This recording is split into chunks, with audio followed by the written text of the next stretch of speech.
ایک شخص بنی اسرائیل میں جس نے 99 قتل کیے تھے، 99 قتل بہت بڑا کبیرہ گناہ ہے.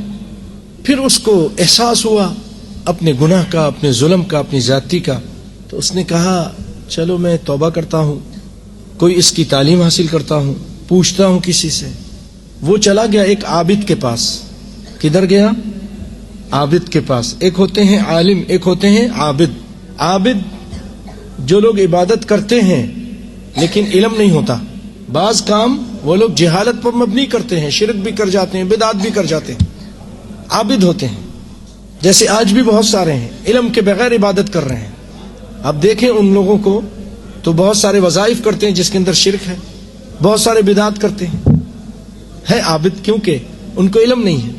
اسی لیے بھائیوں، علم سب سے پہلے اسلام ہمیں علم کے بارے میں سکھاتا ہے. اقرأ بسم ربک الذی خلق، پڑھو.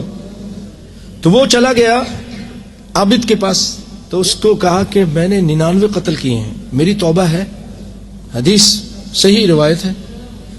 تو وہ شخص سوچ میں پڑ گیا اور غصے میں آ کے کہتا ہے کہ تو اتنا گندا آدمی میرے پاس توبہ کرنے کے لیے آ گیا، 99 آدمی قتل نہیں، کوئی تیری توبہ نہیں.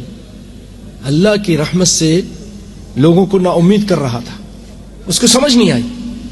سمجھ نہیں پوچھی آپ کسی سے، اس نے اس کو دھتکار دیا، اس کے ساتھ بد اخلاقی سے پیش آیا. اس کو غصہ آ گیا قاتل کو. قتل تو اس کے ہاتھ کا کھیل تھا، 99 قتل کر چکا تھا. اس نے کہا اس کو بھی، یہ بد اخلاق کا عابد ہے، اس کو بھی میں قتل کرتا ہوں. اس نے اس کو بھی قتل کر دیا اور 100 پورے کر لیے. جب وہ عابد کے پاس سے قتل کر کے وہ چلا، اس کے دل میں احساس ہوا. اس نے کہا مر گیا تو جہنم میں جاؤں گا، جلوں گا، بہت عذاب ہوگا. احساس تھا اس کو، احساس. تو اس نے پھر پوچھا کہ کوئی ایسا آدمی ہے جس کے پاس میں جا کے اپنا مسئلہ بیان کروں. لوگوں نے اس کو کہا تم عالم کے پاس جاؤ، غلطی مت کرنا، پھر عابد کے پاس نہیں چلے جانا. اب وہ عالم کی تلاش میں نکلا، ایک عالم کو دیکھا، عالم کے پاس گیا، اپنا مسئلہ بیان کیا. اس نے کہا کہ کون سی چیز ہے جو تیرے گناہ اور تیرے توبہ کے درمیان حائل ہو سکتی ہے؟ اللہ تو غفور رحیم ہے، معافی مانگو، کوئی مشکل نہیں، معافی مانگو، کتنے بھی گناہ تم نے کیے ہو. اب اس نے کچھ نصیحتیں بھی کی.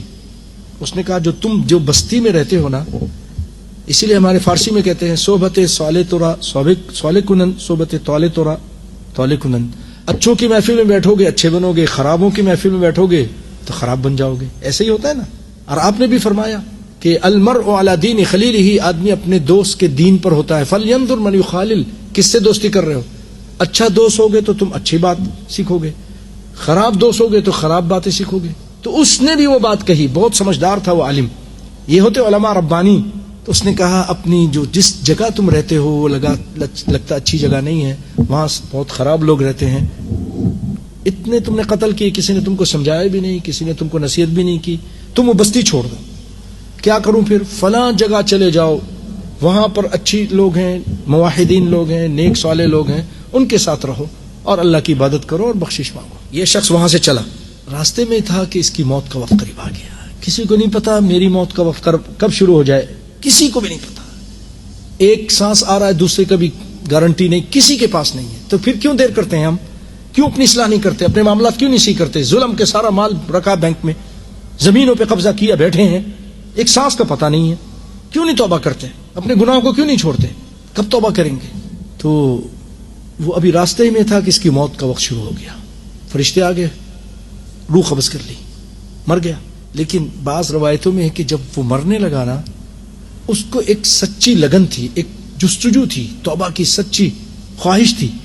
اس نے گھسٹتے ہوئے بھی ایک اس طرف وہ بیٹھ کے چلنے لگا، لیٹ کے چلنے لگا، آخری ایک اسی طرف اپنے آپ کو دھکا دیا. چل نہیں سکتا ہے، لیٹا ہوا ہے، تو پھر بھی اس کی طرف دھکے دیا، اچھی بستی کی طرف.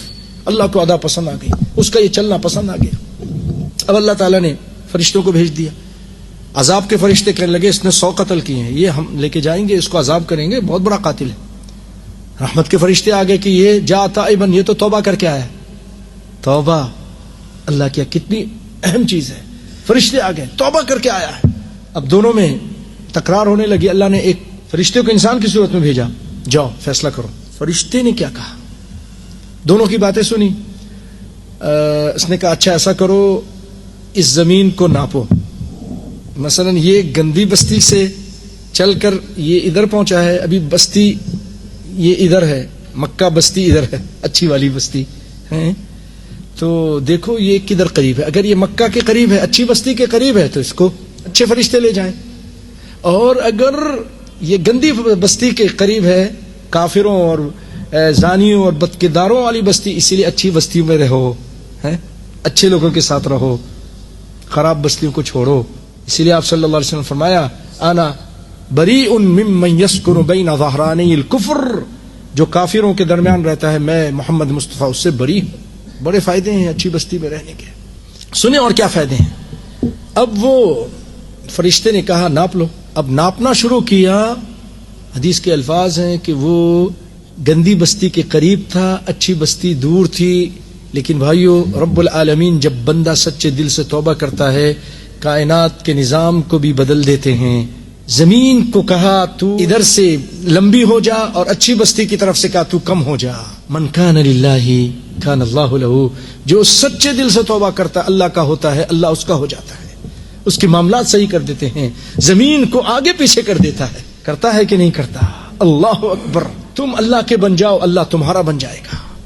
اس نے توبہ کی, اللہ نے زمین کے نظام کو بدلا. ادھر سے تم چھوٹی ہو جاؤ, ادھر سے تم بڑی ہو جاؤ, تاکہ یہ اچھی بستی کے قریب نظر آئے.